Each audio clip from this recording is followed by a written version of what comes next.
Welcome to Family Revenge Betrayal. Stay tuned, have a fun time, and let's talk in the comments. Let's go. I woke from a 9-hour spine surgery to 73 missed calls and my dad's voicemail. We sold your $425,000 condo for your sister's wedding. You were under anesthesia, so we signed. And my mother whispered, stairs. My legs wouldn't move, and then I remembered what they didn't know I owned. If you're interested in this topic, hit the like button, subscribe, and type interested in the comments. And I will give you a heart. I'm going to start with the moment that changed how I look at family forever, because context can wait and consequences can't. I woke up from a 9-hour spinal surgery with my throat raw from the breathing tube, my back feeling like someone poured hot cement down my spine, and my legs floating somewhere I couldn't fully command yet. And the first thing I saw wasn't a welcome back text. It was a screen full of panic. 73 missed calls, and a voicemail from my father that sounded like he was leaving a grocery list, calm, almost cheerful, like he just found a good deal on patio furniture, and he said, "Hey, sweetheart, you're gonna be proud. We handled something big today. We sold your condo to cover Megan's wedding.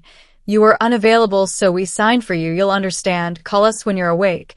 And I remember staring at the hospital ceiling tiles, those ugly little squares with the tiny holes, and thinking, there's no way my brain is processing that correctly, because anesthesia does weird things, right? And then I hit play again, and each time his voice got sharper, not louder, sharper, like each replay was a blade finding a new angle. And the nurse beside me smiled like nurses do when they're trying to pull you out of fear. And she said, "Your family has been calling a lot." And I wanted to laugh, because calling a lot is what people do when they care. But my family calls a lot when they want something, and I was too weak to argue with reality. So I did the only thing I could do in that moment. I checked my banking app with shaking fingers, not because I thought it would show a sale, because property doesn't move like a fast food order, but because I needed proof that I wasn't losing my mind. And then I opened the texts, and it was like watching an entire play where everyone else had the script, and I was the only one improvising. My mom, "Call us ASAP. My sister Megan, don't make this about you. My dad, we did what had to be done." And then one text from a cousin, "Heard you're being difficult again. It's her wedding." Difficult. That word again. That word they've used my whole life to mean she refuses to be used quietly. I pressed the call button, and my father answered on the second ring like he'd been holding the phone waiting for the green light. "Holly, you're awake. Thank God. How are you feeling?" And I didn't even give him the courtesy of pretending I believed he cared. I said, "You sold my condo." And there was this pause that told me he didn't expect me to sound steady. He expected tears, hysteria, begging, something he could label emotional. And then he said, "Yes, we moved quickly because the buyer was ready, and the wedding clock is ticking." Like my spine surgery was a minor scheduling conflict, and I said, "You signed for me." And he went, "We facilitated. It's family. You would have agreed if you weren't so, you know." And I said, "No, I don't know," because I was unconscious with surgeons inside my body. And now his tone shifted into that defensive dad voice that has always worked on relatives and church friends. "Don't talk to me like I'm a criminal after everything we've done for you." And that's when something cold settled in my chest, because everything they've done for me is always the story they tell, but the everything is usually bare minimum parenting plus a lifetime subscription to guilt. And I said, "What exactly did you do for me after I turned 18? And he said, "We gave you a home, we fed you." And I said, "You fed me because you chose to have children. That's not a loan. And you didn't give me a home. I built my own home, and you just sold it." And then I heard my mother in the background, sharp whispering like stage directions, and my dad said, "Your mother is upset. We'll talk when you're calmer." And he tried to end the call, and that's when I dropped my voice so low it didn't even sound like me. "If you hang up, I will make sure the next call I make changes your life more than you changed mine." And the line went dead anyway, and it was so on brand it almost made me smile. A few minutes later, my mother called, And she didn't even start with, "How are you?" She started with my full name like I was 12 and had embarrassed her in public, Holly Marie Sullivan, and she said, "What did you say to your father?" And I said, "I asked why you stole my home." And she actually laughed like I'd told a cute joke, and she said, "Stole is such an ugly word. We used an asset for the family. Megan deserves a proper wedding. Daniel's family is wealthy. We can't look poor." And right there, that sentence, "we can't look poor," was the real religion in our house. Not God, not love, not honesty, appearance. And I said, "So my surgery didn't matter." And she snapped, "Don't do that, don't make it about you." And I remember lying there, fresh stitches in my back, a nurse checking my vitals, and my own mother telling me not to make my spinal surgery about me. And I thought, if anyone watching this has ever been turned into a background character in their own life, you already know what that feels like. It's like being in a room where the air is being used by everyone else. And then she went into her favorite performance, the martyr monologue. "Do you know how stressed I've been? I've been planning this wedding for months, your father's blood pressure, my nerves, and now you're threatening us from a hospital bed." And I said, "I'm not threatening you, I'm naming what you did." And she said, "If you loved your sister, you'd understand." And I said, "If you loved me, you wouldn't have sold my home while I was under anesthesia." And she went quiet, not because she felt guilt, but because she was calculating. And then she said, "Just come to the wedding, don't embarrass the family." And that's when I realized they didn't hear a single word about the condo as a crime. They heard it as a potential scandal. Not, "We hurt our daughter," but "people might find out." Now let me show you how this happened, because people always ask, how could parents even do that? And the answer is, slowly and then all at once, because this didn't start with the condo. It started with the family dynamic where my needs were always the quiet inconvenience and Megan's wants were always an emergency. 7 weeks before the surgery, I sat in a neurologist's office in San Diego listening to the surgeon explain the plan. L4, L5, herniated discs, nerve compression, the kind of pain that makes you bargain with God at 3 a.m. just to stand up without seeing stars. And when they finally gave me a date, March 15th, I felt hope for the first time in years. The kind of hope that makes you speak softly because you don't want it to run away. And that night I called my parents, and my mother answered like I was interrupting a meeting, because in a way she was with Megan planning centerpieces and tasting cakes and doing that whole bridal circus where everyone pretends the world is ending if the napkins are ivory instead of cream. And I said, "Mom, I got the surgery date." And she said, "Oh, that's nice." Not, "Are you scared?" Not, "I'm proud of you for finally getting help." Just nice. And when I told her I'd need a ride home and help the first couple days, she said, "March is in the middle of wedding prep. You'll figure it out, you always do." And she hung up on me to go discuss flowers, and I just sat there with my phone in my hand thinking, okay, so I need to handle this like I handle everything alone. And I did. I hired a home aide. I meal prepped. I set up my living room like a recovery station. I paid for everything. And the same week I'm doing all that, my parents call 3 times asking if I can help a little more with the wedding fund. And when I say I already gave 20 grand for the engagement party and I can't do more right before surgery, my mom turns cold and says, "We'll do it without you, like always," like they're the victims of my boundaries. Now I want to pause right here, because I'm curious who I'm talking to. Where are you watching from right now, and what time is it there? Drop your city and the time in the comments, because I swear these family betrayal stories hit different depending on where you grew up. And while you're down there, tell me this. If you woke up from surgery and found out your parents sold your home without permission, do you call the police? Do you call a lawyer? Or do you wait and let them expose themselves in public? Because I need to know how you think. Okay. Back to the moment everything clicked, because here's the detail they didn't count on. The condo wasn't just a condo. It was 8 years of overtime, skipped vacations, and proving I didn't need anyone's approval to exist. And that's exactly why they took it, because to them my independence wasn't a win. It was a resource, like a pantry they could raid whenever Megan needed something shiny. But lying there, still half numb, I did something that shocked even me. I stopped begging my parents to be decent people and I started treating them like what they were in that moment. Adults making choices. I asked the nurse for water, I asked for my discharge timeline, and then I made one call that wasn't emotional, it was surgical. I called my attorney. Not because I'd planned this, but because years ago, when my parents almost lost their house to foreclosure, I learned something the hard way. When family mixes love with money, you need paperwork, not promises.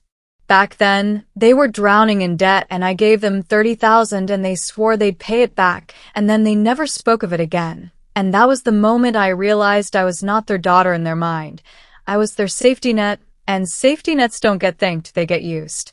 So when I tell you I called my attorney for my hospital bed, understand this wasn't revenge yet, this was survival, because if they were bold enough to sell my condo while I was unconscious, what else were they bold enough to do while I was weak? And that question, that exact question, is what sent chills down my arms even through the pain meds, because my father's voicemail wasn't just a confession, it was a warning. They had crossed a line so cleanly, so casually, that it meant they'd been rehearsing it in their heads for weeks, and people don't rehearse one theft, they rehearse a pattern. And while my parents were busy telling relatives I was difficult, and while Megan was probably practicing her innocent face in a mirror, I was staring at one calendar date like it was a countdown clock, because the wedding wasn't just a celebration anymore, it was a stage, and I wasn't going to walk onto that stage empty-handed. By the time the attorney called me back, I had already learned the first ugly truth about betrayal. It doesn't show up with horns and a villain speech. It shows up with logistics and confidence, like someone who's done it before. Okay, my attorney said, voice low, the way professionals talk when they don't want nurses overhearing. Walk me through exactly what you heard, exactly what you saw, and exactly what they said. And I did.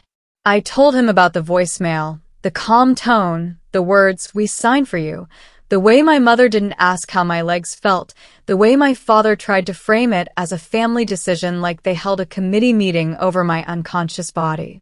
He went quiet for a beat and then said, "If they sold property in your name without your consent, there are 2 buckets here, civil and criminal. But first, we need documents. We need the closing paperwork. We need the notary. We need to know how they pulled it off." And I remember staring at my hospital wristband and thinking, wow, this man is talking about my life like it's a spreadsheet, and for the first time, that felt like mercy because feelings were drowning me. "Can we reverse it?" I asked, and he didn't sugarcoat it. Maybe, but not quickly. If they used a forged power of attorney and the buyer was a good faith purchaser, undoing it gets complicated. What we can do quickly is preserve evidence, demand records, and put everyone on notice. Then he said the sentence that turned my stomach. "How did they even know you'd be unreachable for 9 hours? Did they know your surgery schedule?" I stared at the ceiling again, because that question dragged Megan into the room without even saying her name. Of course she knew. Megan knows everything about everyone when money is attached. She knows which cousin got a settlement, which aunt has a paid-off house, which friend's husband is in banking, because she treats people like vending machines and she's always shaking them to see what falls out. And then my attorney asked, "Do you have anyone you trust who can physically go to your condo and secure what's inside, or check mail, or confirm nothing else has been tampered with?" That's when it hit me. They didn't just take the condo, they took access. My keys. My address, my documents, my mail, my identity. And I know that sounds dramatic, but tell me I'm wrong. If someone can forge your signature once, what stops them from doing it again? I asked the nurse for my phone charger because my battery was dying and my anger was finally waking up fully, and I started scrolling through every message like a detective because the story always leaks through the cracks if you look long enough. There was a text from my dad the night before surgery. "Proud of you. You'll do great tomorrow. Sleep early." It read like a normal dad text until you realize it was a lullaby. "Keep her calm. Keep her trusting. Keep her asleep. There was a message from my mom that morning. We're praying. Everything will be fine. Praying. Meanwhile, they were probably printing fake documents. Then my sister, Megan, had the nerve to send a heart emoji at 6:12 a.m., which is the kind of thing that makes your blood run cold because it's not love, it's alibi. Look, I was supportive. Then I noticed something else, a missed call from an unknown number, time-stamped right in the middle of my surgery. A Nevada area code. My attorney's words echoed. We need the notary. I didn't even know what a notary stamp looked like until that day, but I knew one thing. People who commit clean crimes always have a helper, a middleman, someone who signs the paper and pretends not to see the blood on it. And while my body was still weak, my mind started moving fast. I called Aunt Patrice because every family has one person who sees through the nonsense, and in my family, that was her. I changed the names when I tell this, but the role stays the same. The older aunt who doesn't worship appearances, who doesn't flinch at uncomfortable truth. She answered and immediately said, Baby, don't say anything yet. I heard your father's version, and it sounded like a snake wearing a suit. I told her what happened, and she didn't gasp. She didn't hesitate. She said, Okay, we're going to do this smart. That's the difference between love and performance. Love doesn't panic, love plans.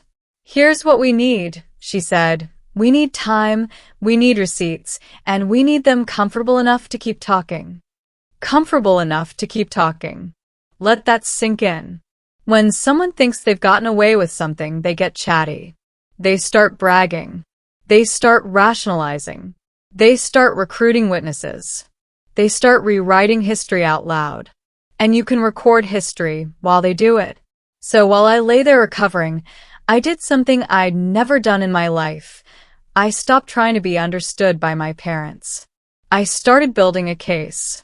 The next day, still in the hospital, I asked for a social worker consult, not because I needed a therapist at that moment, but because hospitals have systems, and systems leave trails. I told the social worker, my family did something financially abusive while I was under anesthesia, and I need my discharge plan to include safety and privacy. She blinked like she hadn't expected that, and then her face turned serious and she said, We can help with that. She had me sign forms limiting who could access my medical info, who could speak for me, who could be listed as emergency contact, and when she asked, Do you want her parents on your release of information? I said, No. And it felt like ripping off my own skin because saying no to your parents is like walking out of church mid-sermon in a small town. You feel everyone's eyes even if no one is there. But I did it. And then I called my bank and placed a fraud alert. I froze my credit, I changed passwords. I ordered new locks to be installed on whatever property I could still access, and every tiny action felt like reclaiming a square inch of air. Meanwhile, my parents were running their own campaign. I know because my phone started buzzing with concerned messages from relatives who never call unless there's gossip. My cousin texted, Heard you're upset about the wedding money. Don't ruin Megan's big day. Another said, Your parents are under so much pressure. Please be gracious. Gracious. That word is always aimed like a weapon at the person being harmed, never the person doing the harm. And I could picture my mother in her little kitchen, phone in hand, telling the story the way she always does, with herself as the exhausted saint, Megan as the fragile princess, and me as the icy villain who refuses to help family. So I decided to test something. I called my father back, not to scream, but to let him talk. He answered fast again. Holly, thank God. Are you calmer now? Calmer. As if anger is the problem, not theft. I said, I'm trying to understand the paperwork. What did you sign exactly? And he relaxed because he thought I was surrendering. It was simple, he said. A power of attorney, temporary, just for the closing, totally normal, people do it all the time. People do it all the time. That's the lie people tell when they want you to accept something illegal as common. I said, "Who suggested that?" And there was a tiny pause, just long enough to be a confession. "Well," he said, "your mother found a guy who could notarize quickly, and Megan had a contact, and time was short." Megan had a contact. There it was. The thread. I said, "So Megan knew in advance." He tried to correct himself. No, she didn't know details. She just, "Look, you're twisting this." Twisting. Another classic. When facts are ugly, they accuse you of twisting instead of admitting. Then he tried guilt. "You're going to punish your sister over money?" I said, "Dad, you sold my home while I was unconscious." He said, "We had to. She only gets married once." I said, "I only have one spine." He didn't laugh. People who use you don't appreciate humor when it exposes them. Then my mother grabbed the phone in the background and snapped, "Stop interrogating your father like some criminal." I said, "Then stop acting like criminals." Silence. Heavy, hot silence. And then she did something that told me everything. She didn't deny it. She didn't say, "We didn't sign for you." She didn't say, "We didn't sell it." She went straight to consequence management. "You will not embarrass this family," she hissed. "Do you hear me? Embarrass. Not hurt. Not devastate. Embarrass." That's when I realized the wedding wasn't just a celebration. It was their shield. If they could get through that wedding, smiling, photos posted, vows said, champagne poured, they thought the story would calcify into "it worked out," and then I'd be pressured to swallow it forever. And I want you to picture this with me because this is where the power shift started. Me still bruised and stitched and exhausted, holding a phone with my mother threatening me, and I looked at the hospital room, the 4-pole, the nurse call button, the sterile curtain, and I thought, "You're not in control anymore because control requires my silence, and my silence is done." So I did the quietest, most dangerous thing you can do to people like that. I stopped reacting. I started preparing. I told my attorney, "Draft whatever you need. Requests, subpoenas, notices." I told Aunt Patrice, "Keep your calendar clear for the wedding week." I saved every text. I screenshotted every accusation. I wrote down every timestamp, every call, every phrase. And then Megan finally called me herself, voice dripping with that sugary cruelty she learned from my mother, and she said, "I heard you're upset, but don't make this weird, okay? People are watching. People are watching." That's her whole life. I said, "Megan, did you know they were going to sell my condo while I was in surgery?" She said, "You're being dramatic." I said, "Answer the question."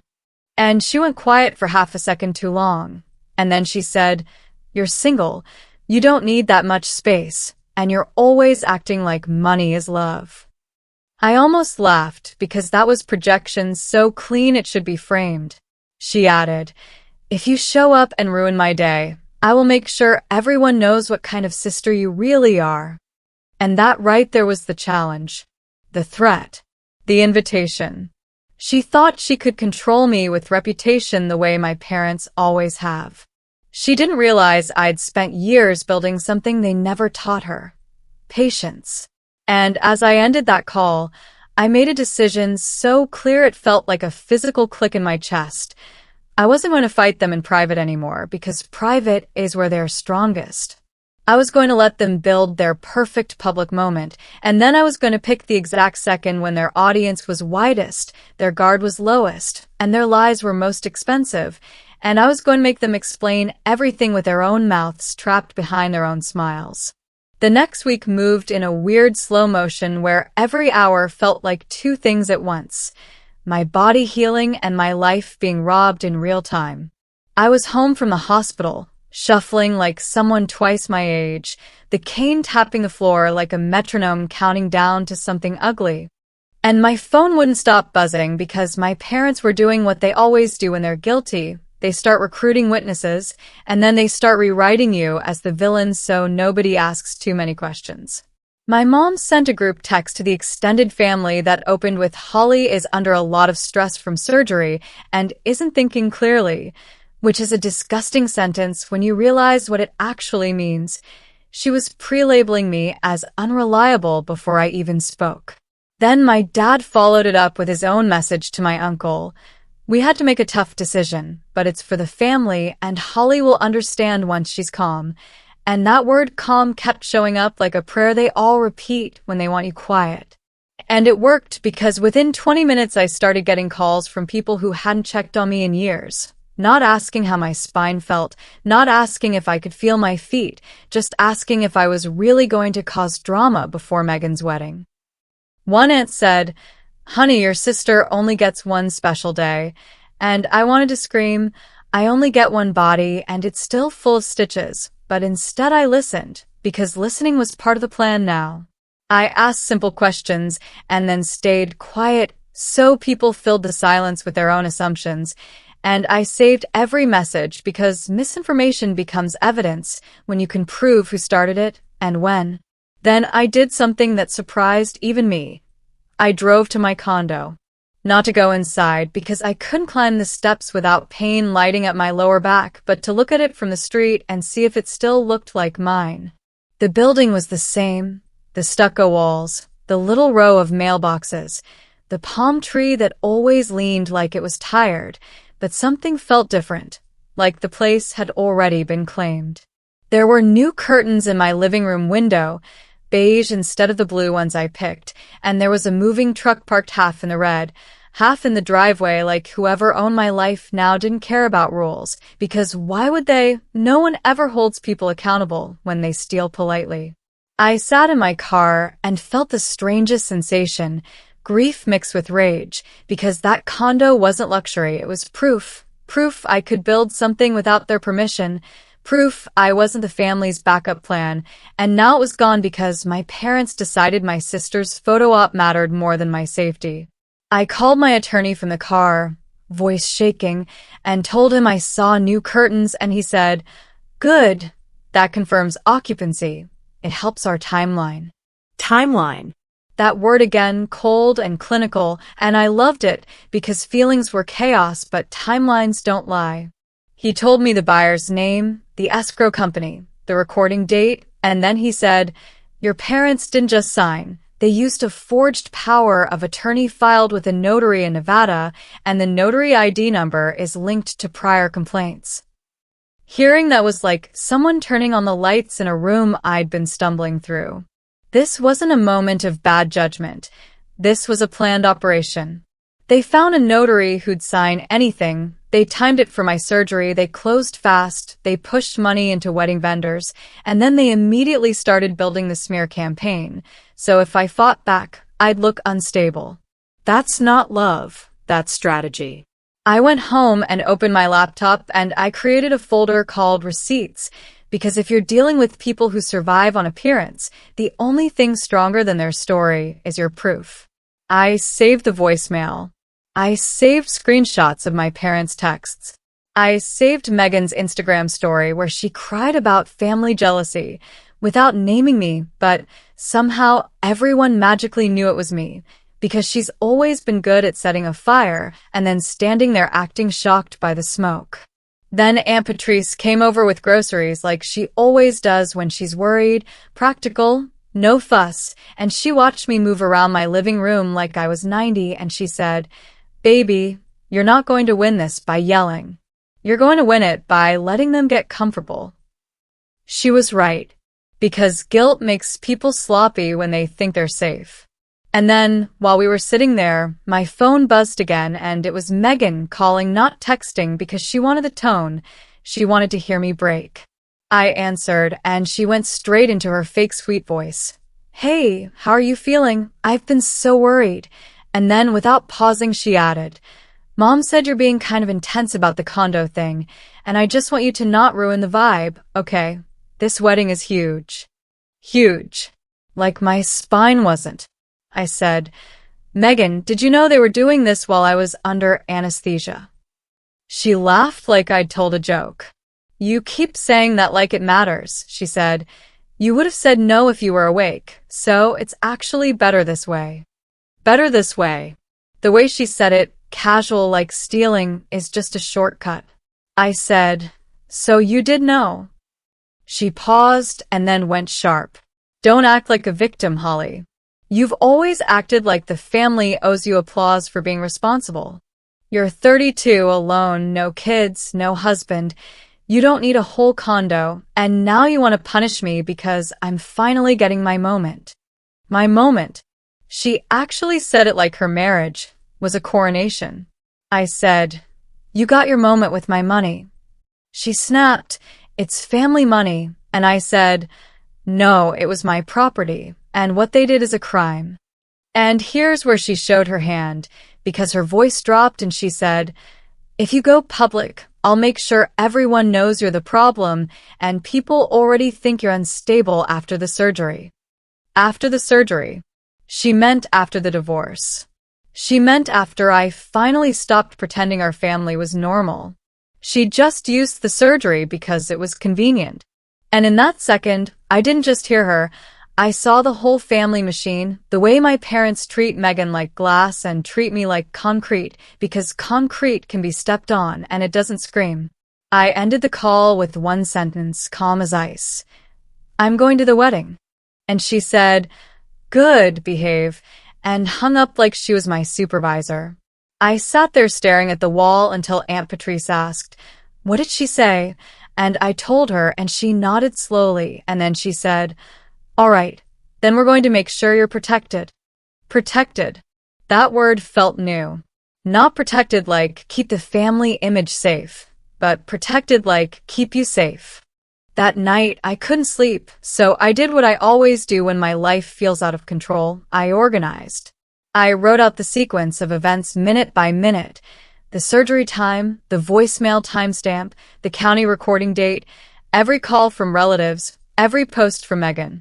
I printed copies and put them in envelopes. One envelope went to my attorney. One envelope went to Aunt Patrice. One stayed in my bag. Then I did something else, something I never thought I'd do. I rehearsed what I would say if someone cornered me at the wedding and tried to shame me. Because you know they would. My mother would cry. My father would threaten. Megan would smirk. Someone would tell me, be the bigger person. And I practiced answering without defending because defending invites debate. But stating facts ends conversations. So I practiced. My condo was sold without my consent. A forged power of attorney was used. I was under anesthesia. My attorney has the documents. Short. Clean. Undeniable. And right here, before I go further, I want you to tell me something in the comments because I genuinely want to know what kind of people are watching this. Where are you watching from right now? And what time is it there? Because I swear these family betrayals hit the same in every state, every town, every neighborhood. And if you're still here with me, if you've ever had a relative treat your hard work like community property, hit subscribe now. Because the next sequence is where the trap actually gets set. And you're going to want to see exactly how it unfolds. Now, 2 days later, my attorney called me back with the first real crack in my parents' armor. We pulled the wire trail, he said, and some of the condo proceeds went straight to wedding vendors, the venue deposit, the dress balance, and a partial payment to the catering company. Hearing that made my stomach flip, not because I didn't believe it, but because it made the theft tangible. It wasn't just money missing. It was my money turned into champagne towers and flower arches, and a dress that costs more than some people's cars. And then he said, here's the important part. Your parents had to represent they had authority to sign on your behalf, which means there are signed statements in writing. That's where we can pressure. Pressure. That word tasted like justice. He told me we could send formal demands, and we could file, and we could involve law enforcement if I chose. But then he asked, what is your goal? Restitution, accountability, or both? I looked around my quiet living room, the recovery pillows, the pill organizer, the cane leaning against the couch, and I realized my goal was something deeper than money. My goal was to end the family myth that I exist to fund Megan's life. My goal was to stop being the silent donor. So I told him, draft everything. I'm not deciding yet. I'm waiting. And he went quiet for a second, like he understood exactly what that meant. Because waiting wasn't weakness. Waiting was positioning. And that's when I realized something that honestly scared me a little. I wasn't going to explode at the wedding. I wasn't going to cry in the bathroom. I wasn't going to beg for understanding. I was going to walk into that ballroom with my cane and my calm voice and my documentation, and I was going to let them think I came to play nice. And then I was going to choose the moment when they were most proud of themselves, most public, most untouchable, and I was going to make them answer one question they'd spent my whole life avoiding, right in front of everyone who ever told me to be quiet. And the only thing they wouldn't know until it was too late was that while they were celebrating their perfect day, the foundation under them had already been legally marked, measured, and set to collapse. By the time the wedding week arrived, I had two versions of myself living in the same body. The one who still flinched when my mother said my full name like I was 5 years old again, and the new one who could look at a bank transfer and see a crime scene. Every day I moved a little better, and then my family got a little bolder, like my pain was their countdown timer. Like as soon as I could stand without wobbling, they could stop pretending they cared about my recovery and go back to treating me like a walking wallet. My dad called twice that week, not to ask about my physical therapy, not to ask if my incision was healing, but to check in on my attitude, and then to remind me of the schedule like I was a vendor. "We need you at the rehearsal dinner Friday at 6, he said, and then, without even taking a breath, "And then we need you smiling, okay? No side comments, no weird energy. People are coming from out of town." Out of town. That's what mattered. Not my spine. Not the fact that my home was gone. Not the felony paperwork sitting in my attorney's file. People coming from out of town. I said, "I'll be there." And he exhaled like he'd just won a negotiation, and then my mother got on the line and added, "Wear something modest, don't draw attention, and please don't embarrass your sister." Embarrass. The irony was so thick I could taste it. They forged my signature while I was unconscious, and somehow I was the one with the potential to embarrass the family. That's how these people work. They treat truth like violence, and they treat theft like a private family discussion. And then the text started again. Little digs wrapped in fake concern. My cousin wrote, "Hope you're feeling better. Don't stress. Weddings are emotional." Like I was upset because of feelings and not because of the missing $425,000. A family friend sent, "You only get one family, be careful what you throw away." And I stared at that message for a full minute thinking, you mean the family that threw me away first. Here's the part one need you to understand, because this is where the tension gets real.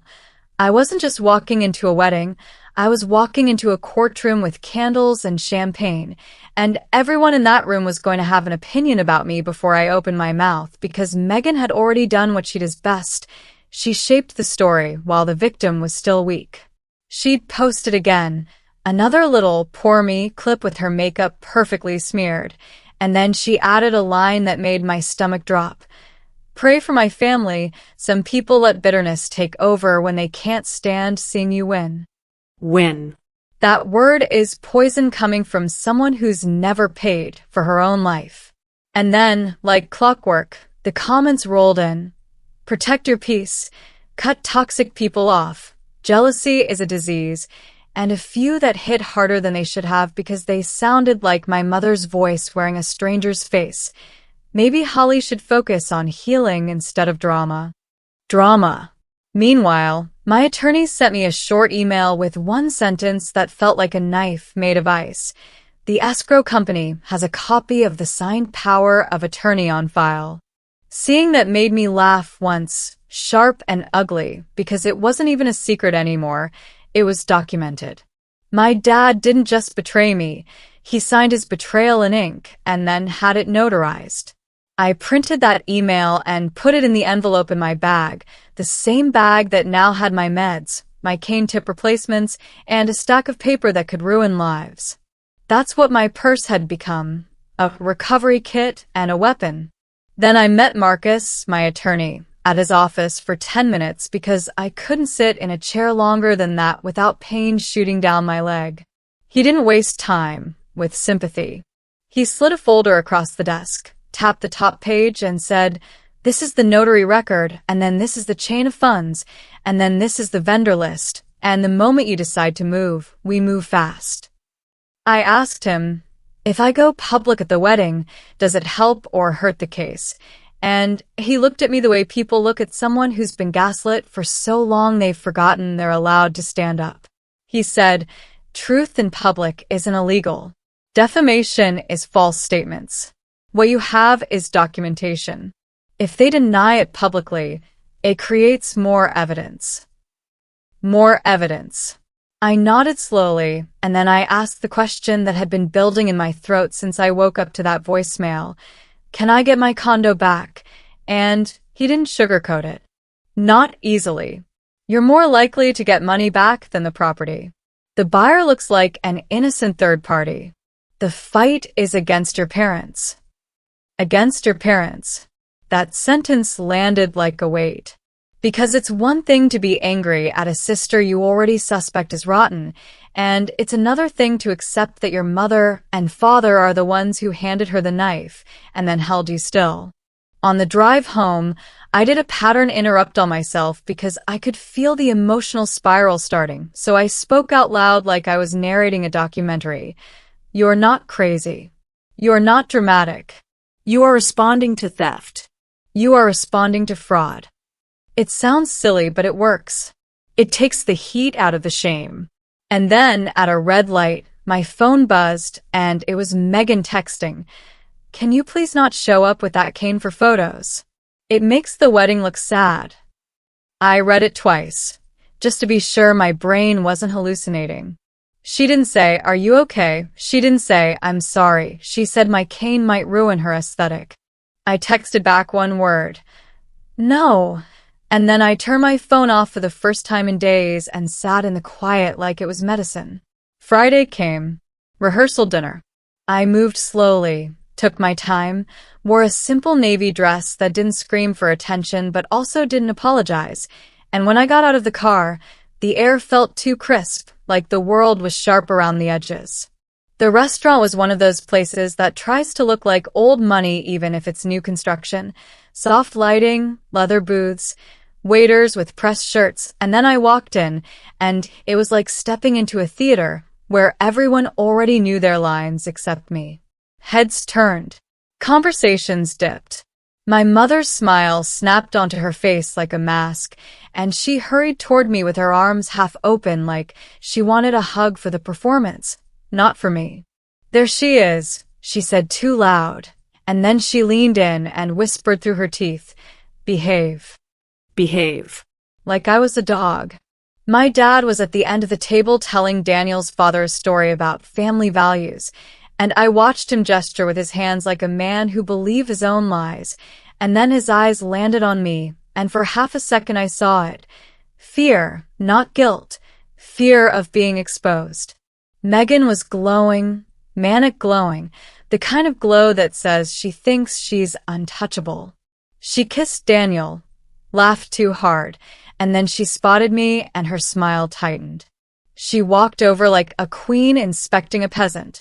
"You made it," she said, eyes flicking to my cane with visible irritation, and then she added, "Try not to make tonight about you." I looked at her, and I thought, "You made my surgery about you. You made my home about you. You made my pain about your centerpieces." And I said, calm, "Tonight isn't about me. Don't worry." That answer unsettled her because she wanted anger, she wanted tears, she wanted something she could twist into content. I gave her nothing. Dinner started. The waiter poured wine like water. People talked about the venue, the flowers, the honeymoon, and I sat there feeling like I was watching someone else's life because none of this was funded by love. It was funded by a crime and then spun into a fairy tale. And then my father stood up to toast. He tapped his glass, that little ringing sound that makes everyone look, and he said, "Family is everything. When one of us needs help, we step up." That's what we did for this wedding. We sacrificed. Sacrificed. He actually used that word while my condo was living in someone else's name. My mother dabbed fake tears. Megan leaned into Daniel, smiling like she was being crowned. And then my father's eyes slid toward me and he said, "And Holly, thank you for being here. It means a lot." There were a few polite nods around the table, like I was a distant relative who'd finally shown up, and in my head I heard the words like a drumbeat. They're building their public record right now. They are writing a story on top of your silence. And then he did the one thing I didn't expect. He called me out loud.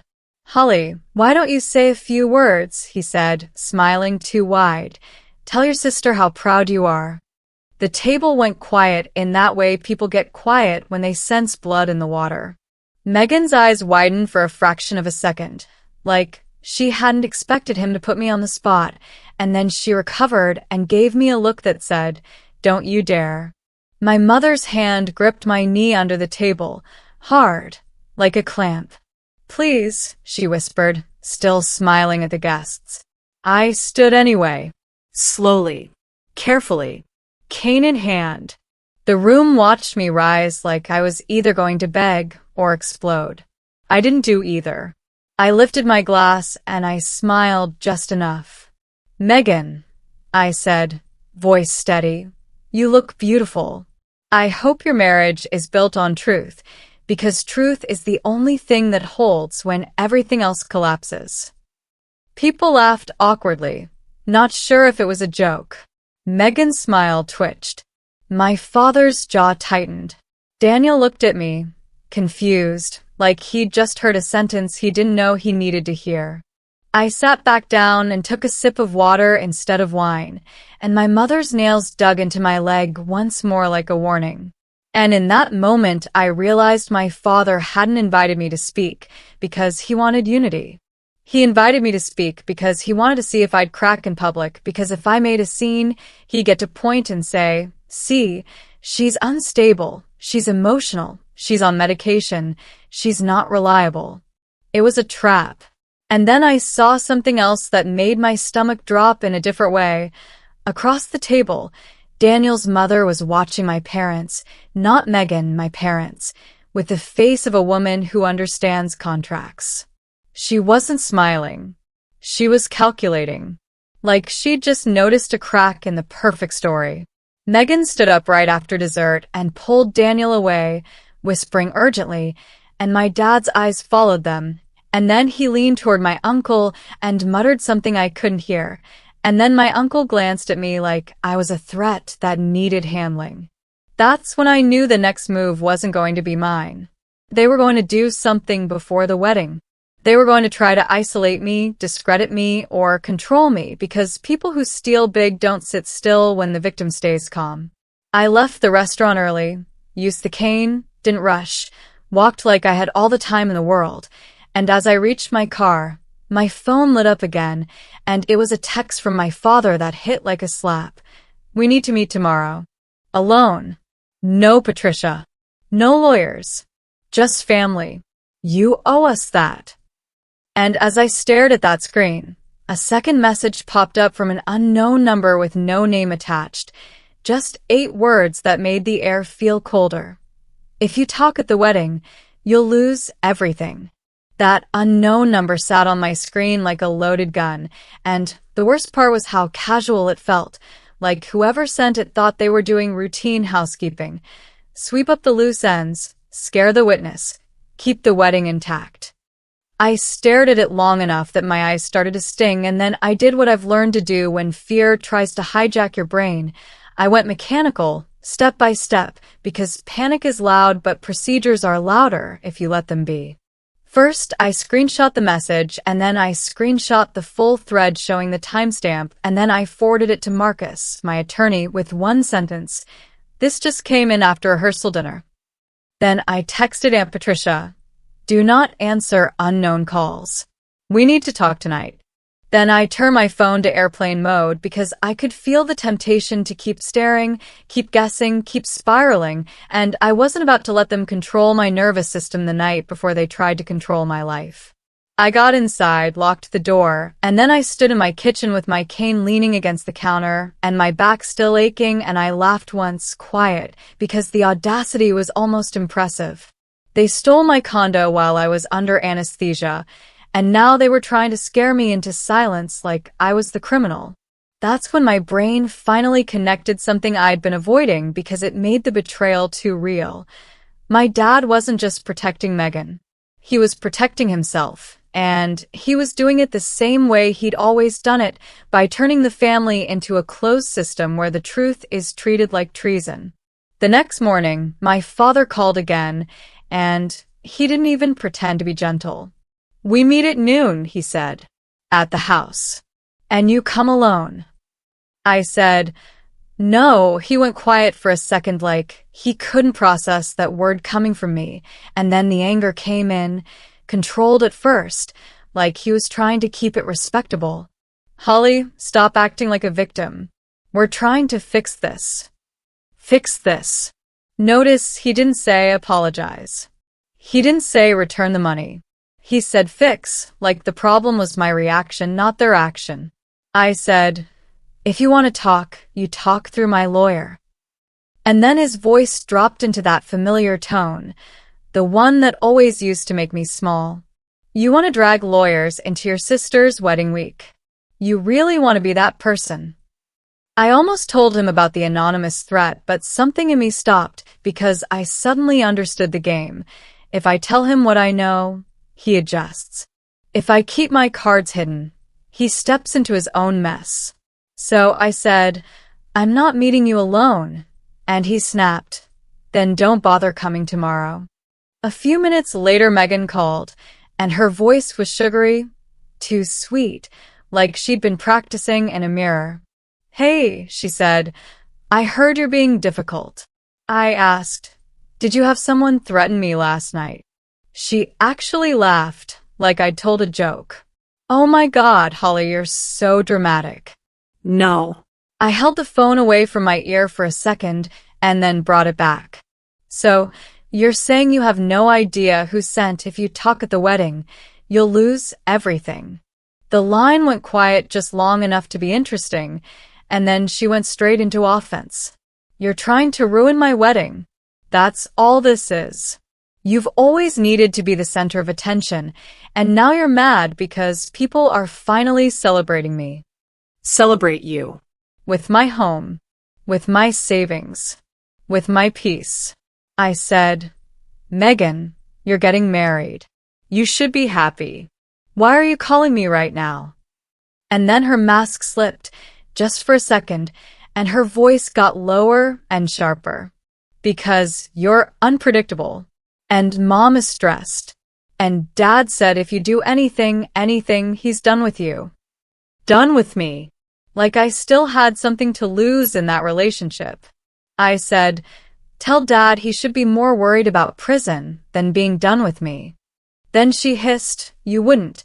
And I said, "Try me." And I hung up. That's when the doorbell rang, which made my stomach drop because nobody just shows up at my place anymore. And when I looked through the peephole, it was my mother, standing there with a casserole dish like she was in a sitcom where food fixes fraud. I opened the door, but I didn't invite her in. She stepped forward anyway, eyes scanning my apartment like she was inspecting evidence. "I made you something," she said, too bright, too performative, and then she leaned in and whispered, "We need to talk like women." Like women. That phrase always meant, I'm about to manipulate you with guilt and tradition. I let her in because I needed to see what she'd try, and I needed to show you how they do it because so many people have family like this and they can't explain it without sounding crazy. She set the casserole on my counter, turned, and immediately started crying, but the tears were controlled, not messy, the kind of crying that checks your reaction to see if you're softening. "Why are you doing this?" she said. "Why are you punishing us?" I said, "You sold my condo while I was in surgery." She shook her head like I'd insulted her. "We did what we had to do. Megan's wedding is once in a lifetime." I stared at her and I said, "My surgery was once in a lifetime too. I could have died." And then she did something that made my skin go cold. She smiled faintly, like she'd found the lever she wanted. But you didn't, she said. "You're fine." Fine. 12 stitches, a spine cut open, weeks of nerve pain, and she said fine. That's the moment I stopped hoping for empathy from her, because you don't negotiate with people who rewrite reality in front of your face. She moved closer, lowered her voice, and said, "Your father is under so much pressure. If you embarrass him tomorrow, you will ruin his career. And if he loses his job, do you know what happens to us?" I said, "Mom, you already ruined his career. He committed fraud." She scoffed like the word fraud was some online slang. "It's paperwork. Families sign paperwork for each other."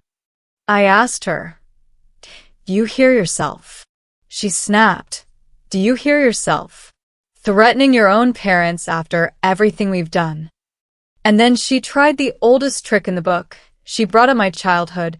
She said, "We fed you, we clothed you, we gave you a home," like basic parenting was a debt I could never repay.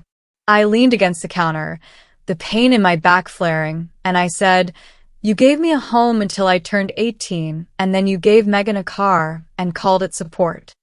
Her face changed, hard, defensive. Megan needed it. There it was again. Megan needed it. That sentence is their religion. And then she stepped closer, and her eyes got sharp. "If you go to that wedding and you say something, we will tell everyone you're on medication and you're not thinking straight." My mouth went dry. So the threat wasn't random. It was strategy. I said, "You do that." She said, "We will do what we must to protect this family." Protect the family. Not protect me. Protect the image. I reached for my phone, turned off airplane mode, and without breaking eye contact, I opened my messages and showed her the screenshot of the anonymous text. "So, is this part of protecting the family too?" Her face went blank for half a second, and then she recovered. Fast. "I don't know what that is." I said, "You're lying." She slapped the counter with her palm, not hard enough to be violence, just hard enough to be intimidation, and she said, "Do not call me a liar in your own home." That line would have been funny if it wasn't so revealing, because she still thought she owned the room even when she didn't.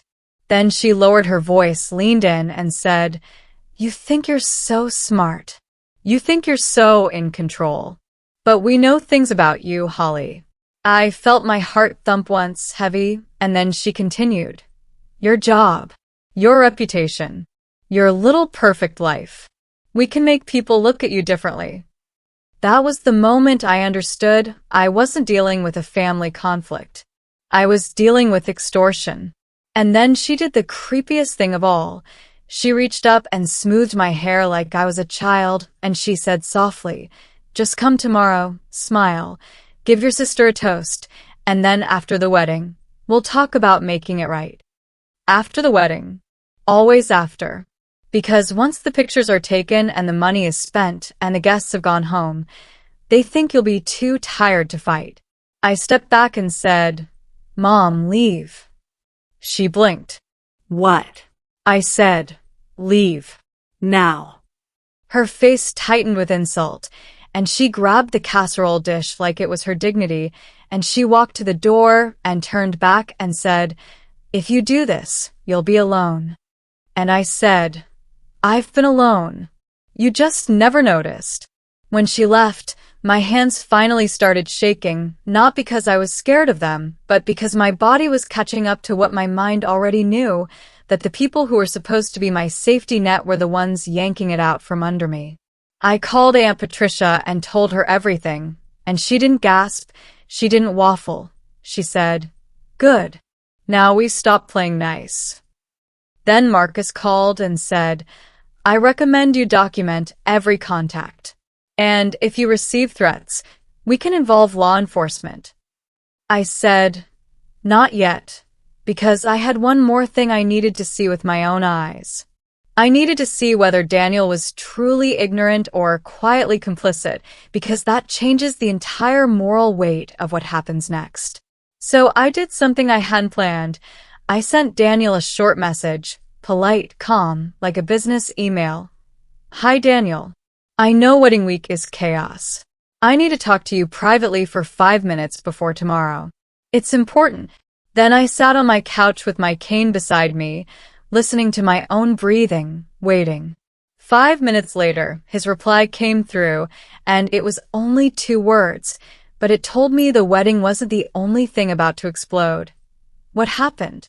Daniel's what happened wasn't curiosity, it was alarm, and that's how I knew he wasn't in on it, because guilty people don't ask for clarity. They ask for control.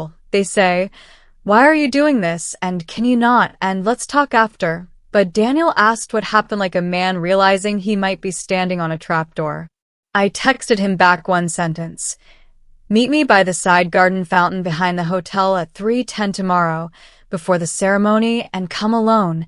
And then I stared at my phone waiting for the pushback that never came, because he replied, I'll be there. And I swear to you, my body exhaled like it had been holding its breath for weeks.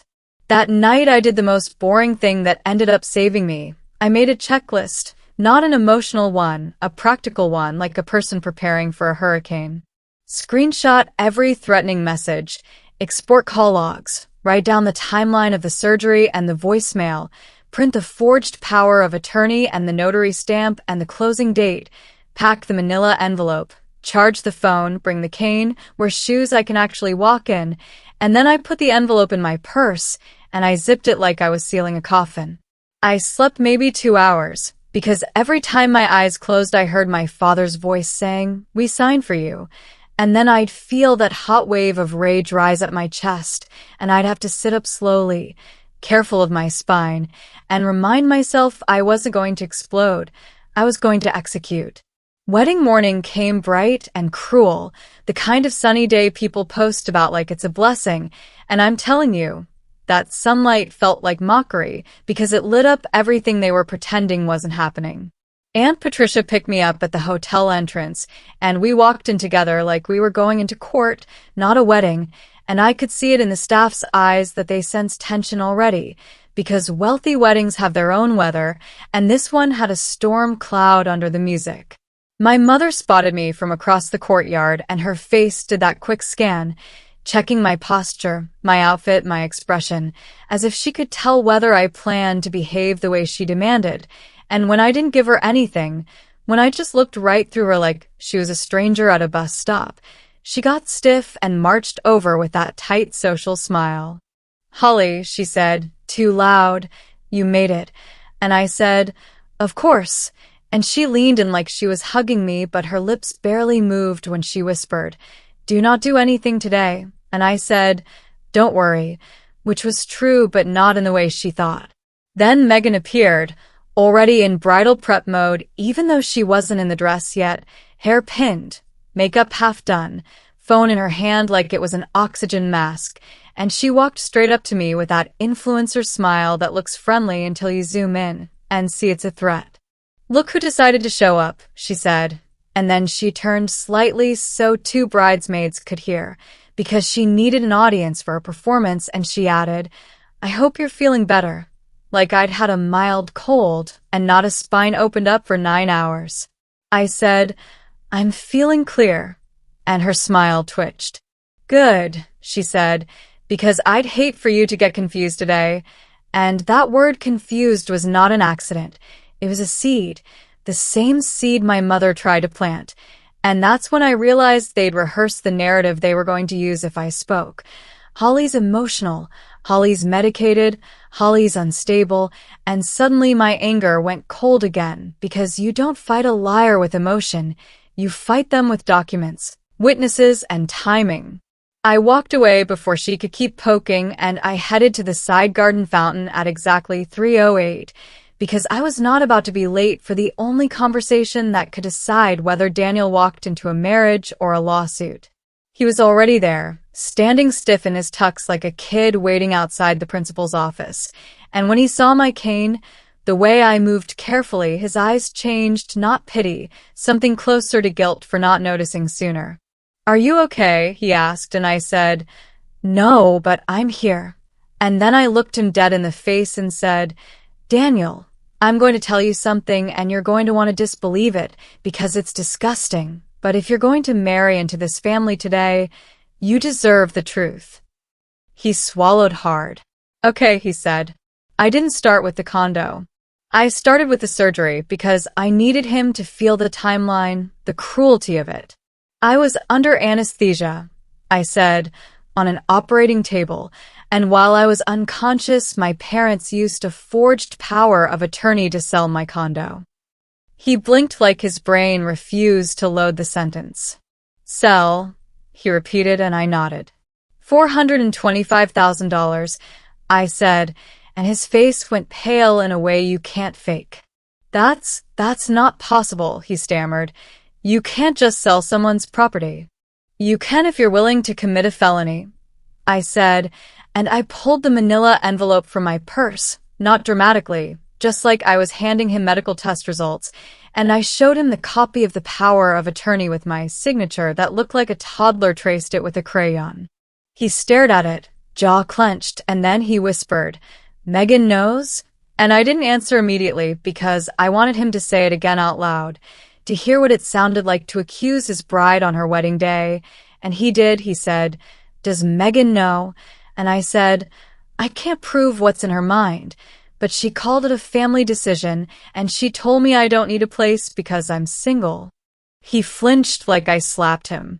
"My parents used the proceeds for the wedding," I continued, "and they've been telling everyone I'm unstable to prediscredit me."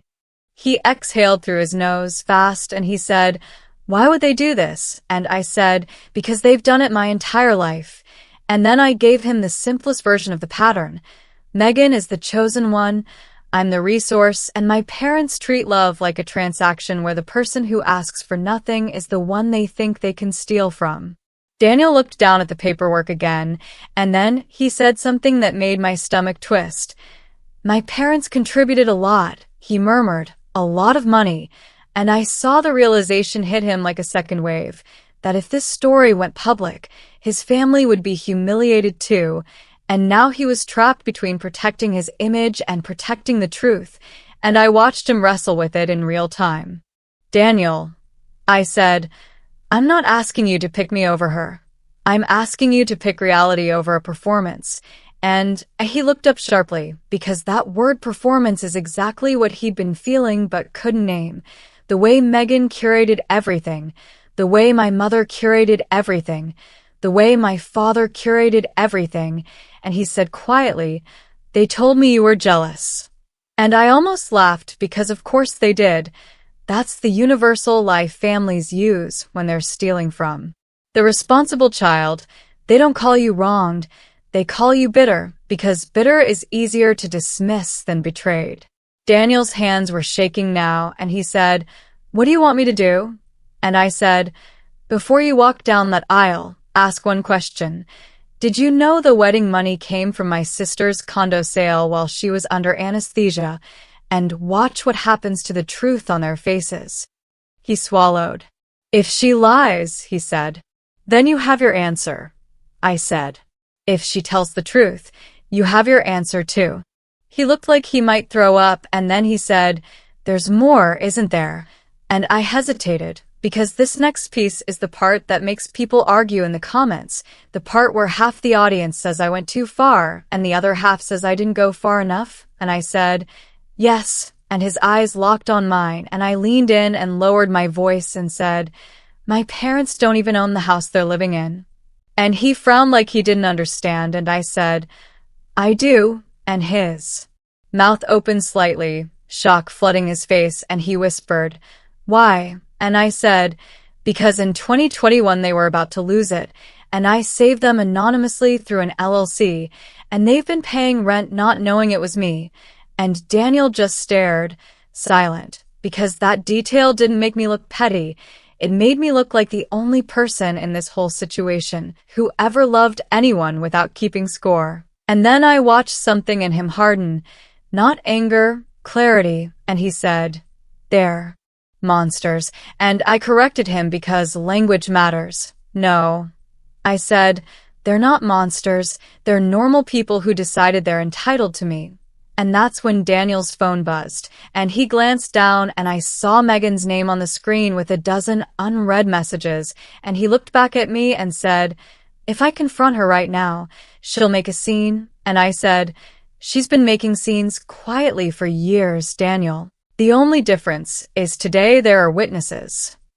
He took a breath, squared his shoulders, and said, "I need to talk to my parents." And I said, "Talk to her first."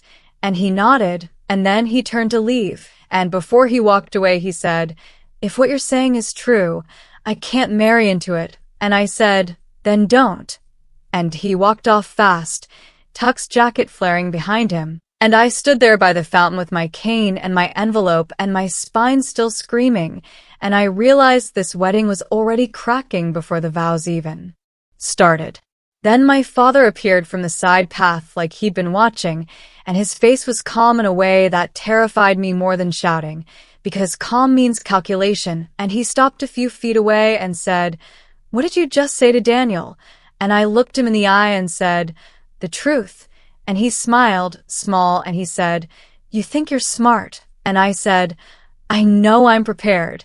And his smile dropped and his eyes went flat, and he said, "If you do anything today, you'll lose your family." And I said, "You already sold it." And for the first time his composure cracked, just a flicker, like he couldn't believe I'd finally stopped begging for crumbs. He stepped closer and hissed, "You're not the only one with paperwork." And that sentence hit me like a cold splash because it confirmed what my mother hinted, that they'd been gathering ammo, and he leaned in and whispered, "We can bury you socially so deep you'll never climb out." And I whispered back, "Try." And then, from behind him, the ceremony music swelled, the crowd began moving, and I watched my father turn back toward the aisle, smoothing his tux like a man walking into a photo. And I understood the next hour would decide everything, because Daniel was about to ask Megan that one question, and depending on her answer, either the wedding would proceed like nothing happened, or the entire illusion would collapse right in front of 200 people who came to clap, smile, and go home with a story they'd never forget. The first thing I learned after that wedding speech went viral wasn't that my parents were embarrassed, it was that they were organized, because humiliation makes normal people cry and hide, but my parents treated humiliation like a fire drill, like, okay, team, positions, and by Monday morning they already had a story, a villain, and a script for every phone call. My phone started buzzing at 6:12 a.m., not with apologies, with pressure, the kind that comes wrapped in concern, because my Aunt Linda left a voicemail saying, "Honey, everyone is worried about you. You've been through a lot. Just please stop making scenes." And then my cousin Darren texted, "You okay? People are saying you're on meds and not thinking straight." And I just stared at that message like, wow, they're really doing it. They're actually trying to pull the "she's unstable" lever like it's a light switch. I didn't answer anybody, not because I was scared, but because I finally understood the game. The more you explain, the more they twist, and the more you defend, the more you look guilty. Instead, I called Marcus, my attorney, and I said, "They're going to try to flip this." And he said, "Let them." In that calm voice lawyers use when they've seen 1,000 families destroy themselves. You have evidence, they have noise. And then he told me something that made my stomach drop. He said the escrow timeline showed the buyer had been in motion before my surgery date was even confirmed, which meant my parents weren't just opportunistic, they were hunting, stalking the moment I'd be helpless. And I remember sitting in my small apartment, still recovering, still walking like an old woman with a cane, and thinking I was never a daughter to them. I was a savings account with a pulse. That afternoon, Detective Ruiz called me, not to chat, but to formally update me. Because once you allege fraud and identity theft, the system moves slow, but it moves. And she said, "We have enough to open a case file." And I said, "I'm not trying to be dramatic. I'm trying to be accurate." And she replied, "Good. Accuracy is what holds up." She asked for the voicemail, the call logs, the screenshots, and I sent everything. And then she asked one more thing that hit harder than it should have. "Do you feel safe if they show up at your home?" I paused because I wanted to say yes like a normal person, but my brain replayed my father by that fountain whispering, "We can bury you socially." And I realized something that made my skin crawl. People like him don't stop when they lose. They escalate when they lose. And I said, "I don't know." And she said, "Then we plan like you're not." That night I didn't sleep, not because I regretted anything, but because the other shoe was obviously coming, and sure enough, it came the next morning at 9:04 a.m. when Megan posted again. This time she didn't play victim softly. She went nuclear. She posted a black and white photo of herself crying in her wedding dress with the caption, "When your own sister chooses revenge over family." And then she added that little poison line that ruins reputations in small circles. "Please pray for her mental health." Pray for Her mental health. You see the move? It's genius in a disgusting way, because it makes anyone who supports me look cruel, like they're attacking a sick person, and it gives my parents cover to say they're not thieves, they're caretakers, and I watched the comments fill up like ants on sugar. Family is family. You only get one mother. Don't air dirty laundry. Jealousy is a disease. And I wanted to scream, but instead I laughed, one short laugh, because it finally clicked. They didn't just steal my condo. They stole my voice for years, and this was them trying to steal it again. So I did the only thing that makes manipulators panic. I got quieter, sharper, and more official. Marcus filed a preservation letter, a legal notice telling them to keep every message, every document, every email, because destruction of evidence is its own problem. And then he advised me to do something I didn't want to do but needed to do. File a restraining order request if they continued harassment, not because I wanted a dramatic headline, but because paper trails save lives in courtrooms. I also learned Daniel filed for annulment the same week. Fast, clean, brutal, because his family's lawyers didn't play around. And when that happened, Megan's tone shifted overnight from "I'm a victim" to "I'm being attacked," because she realized she'd lost her golden ticket. Now, here's where it gets almost funny in a dark way, because my mother tried to call me using a blocked number like she was a spy, as if I wouldn't recognize her breathing pattern, and when I answered, she didn't even say hello. She said, "Your father might lose his job," like that was the real emergency, and I said, "He should have thought about that before he sold my home while I was under anesthesia," and she snapped. "We did what we had to do," and I said, "So did I." Then she switched tactics, softer, shaky voice. "Holly, please, we're your parents." And I said, "Parents don't rob their child and then ask for sympathy." And I hung up, and I'm telling you, when you hang up on someone who's controlled you your whole life, it feels like stepping off a cliff and realizing you can fly.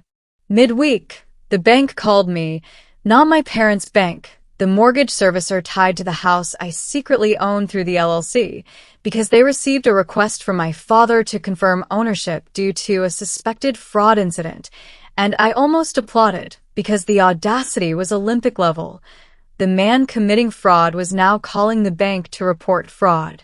I told the representative calmly, "Do not disclose anything to him and route all communication through my attorney."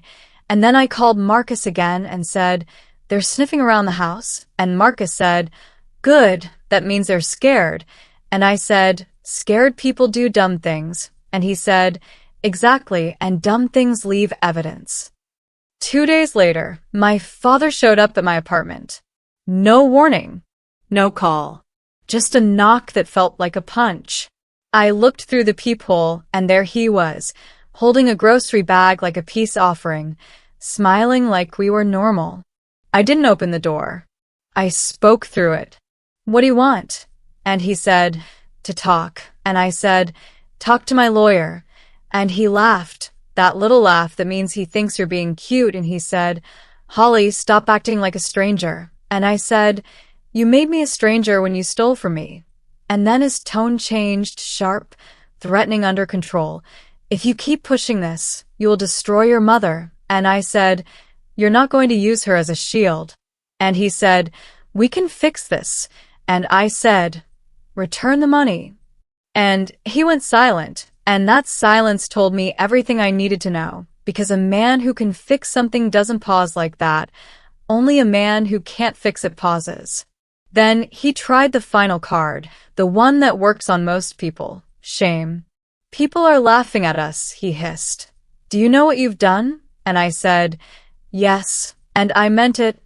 I told the truth. He stood there breathing hard, and then he said, "You think you're better than us?" And I said, "No, I think I'm done being used." And then I told him calmly, "If you don't leave right now, I will call the police." And he stared at the door like he wanted to break it, and then he walked away fast, and I sat down on the floor, shaking, not from fear, but from adrenaline, because I just survived the oldest trick in the book. The person who hurt you showing up to demand you stop bleeding where people can see it. Now pause with me for a second, because I want your opinion, and I mean it, not the polite version, the real version. If your own parents stole your home while you were in surgery and then tried to make you look unstable for speaking up, would you press charges, or would you let it go to keep the peace? Drop your answer in the comments, and if you've been watching but you haven't joined our community yet, this is your moment, because a huge chunk of people who watch these stories never subscribe, and I get it, life is busy, but subscribing is how you tell the algorithm, keep bringing me the truth. So hit subscribe and stay with us. Thank you, alright. After my father showed up, I didn't spiral. I tightened the net. I installed a door camera. I saved every voicemail. I forwarded every threatening text to Marcus. I emailed Detective Ruiz that he'd appeared at my home. And then, quietly, I served the notice to vacate on the house lease. Legal. Clean. 30 days. No screaming, no revenge monologue, just paperwork, because paperwork is what ends fairy tales. The notice landed like a grenade, because suddenly my parents weren't just embarrassed, they were facing consequences that couldn't be prayed away or explained away on Facebook. My mother called crying, real crying, not performance crying, and she said, "Where are we supposed to go?" And I said, "You should have asked yourself that before you stole my condo." And she said, "We didn't know you owned the house." And I said, "That's the point." And she whispered, "So you've been watching us." And I said, "No, I've been protecting you." And then I added the line that finally broke her. "You were safe because I paid for your safety." And she went quiet, like her brain couldn't process that the child she dismissed was the reason she hadn't been homeless. Meanwhile, Megan tried one last stunt. She sent me a text that said, "Hope you're happy. You ruined my life." And I stared at it and thought, she still doesn't get it, because she thinks consequences are something that happens to other people. And then I got a notification from Marcus. The notary in Nevada was being investigated already, and my father's signature on the fraudulent documents matched 2 other cases, which meant this wasn't his first time playing dirty, and that's when I realized. The next reveal wasn't about the condo at all. It was about who my father really was when no one was watching, and what else he'd forged before he ever touched my name. 3 days after my father showed up at my door with that fake grocery bag peace offering, Detective Ruiz called me back, and her voice was different, not warm, not casual. It had that tone that means the folder on her desk just got thicker, and she said, "We pulled the notarized documents and we contacted the Nevada notary." And I said, and she paused like she wanted me to brace myself. "He's not cooperating, and his stamp has been tied to multiple suspicious transactions." And I remember the room around me getting quiet, like even the refrigerator stopped humming, because that one sentence confirmed what my gut had been screaming since I woke up from surgery. This wasn't a bad decision made in panic. This was a practiced habit. And then she added, "Your father's signature appears on 2 other files we're reviewing." And I said, 2 other files involving me? And she said, not you, other people. And that's when the air got cold in my chest because it meant my father didn't just steal from his daughter. He may have been doing this to strangers too, and if he could do it to strangers, then he could do it to anyone, which makes you wonder how many families in that town were smiling at barbecues while quietly being robbed by the man they trusted. That same afternoon, Marcus called and told me the buyer's attorney had reached out because once fraud gets whispered around a transaction, everyone starts protecting themselves, and Marcus said, they're scared the sale gets dragged into litigation. And I said, I'm not trying to punish the buyer. And he said, good, because the buyer is likely innocent, but your parents are not. And then he hit me with a detail that made my stomach turn. The forged power of attorney used your full legal name, your mother's maiden name, and a doctor's letter about your surgery date as proof of incapacity. And I sat up so fast my back screamed, because that meant they didn't just forge a signature, they built a narrative. They built a little stage play where I was the helpless daughter, and they were the responsible parent stepping in. And if you've ever been in a family like this, you know exactly what that is. It's not help. It's a takeover disguised as love.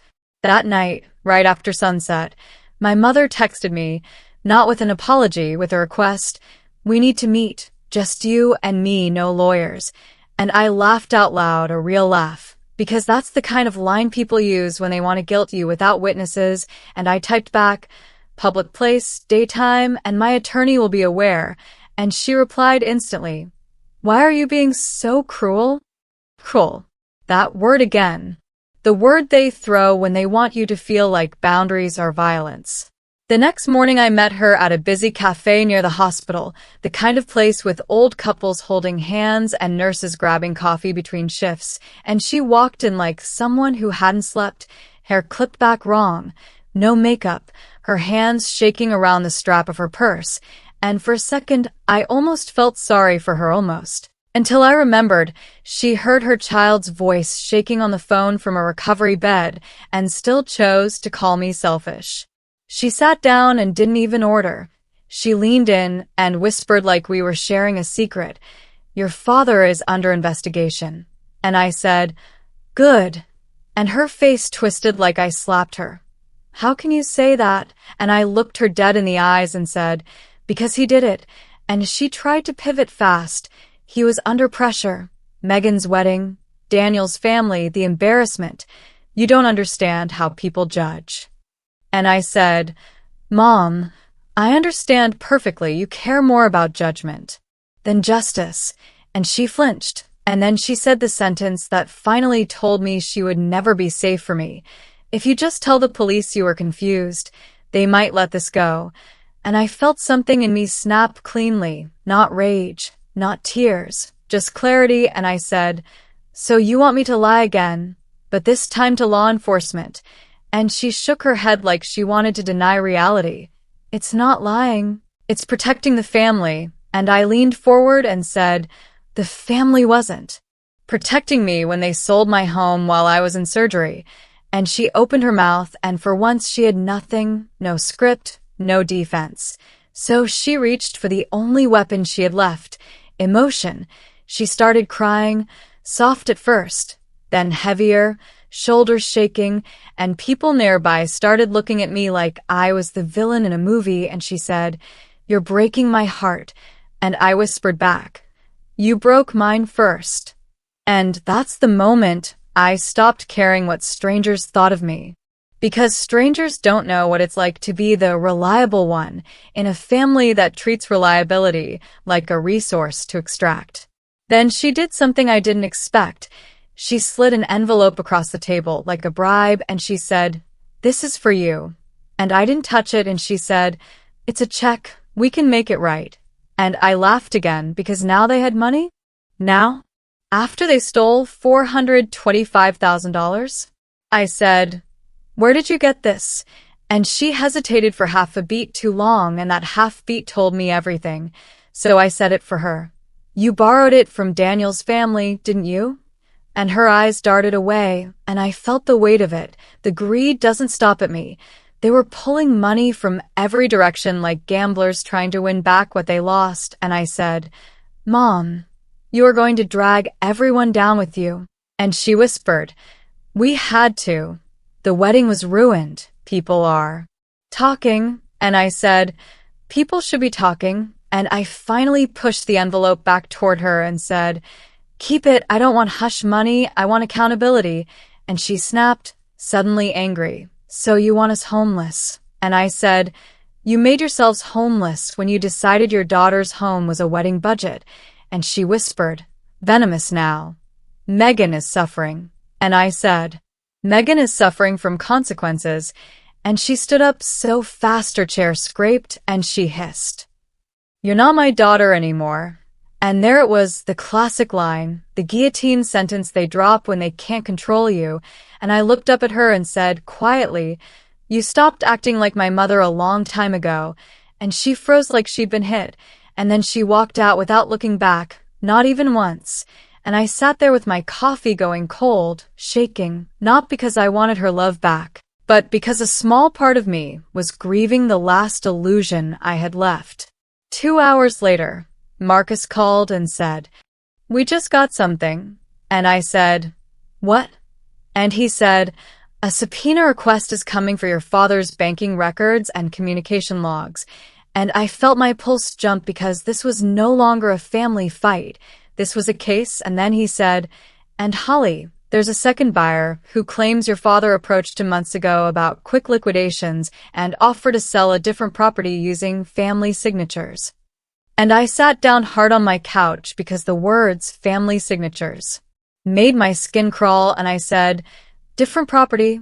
And Marcus said, "Not yours, but it shows a pattern." And I whispered, "So he's been doing this."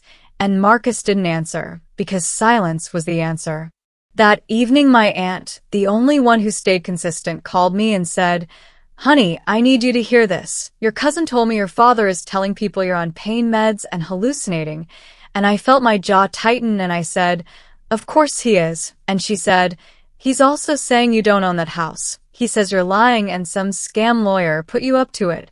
And I laughed, sharp and ugly, because it was almost impressive how fast they tried to rewrite reality. And then she lowered her voice and said, "But listen to me. 2 neighbors heard your parents arguing last night, and your father shouted, 'We should have never signed that.' And my whole body went still, because that meant there was something else, something they signed, something they regretted." And I said, "Signed what?" And my aunt said, "I don't know, but I think there's more than the condo." And when she said that, the pieces started sliding into place, because my father's panic wasn't just about the theft being exposed.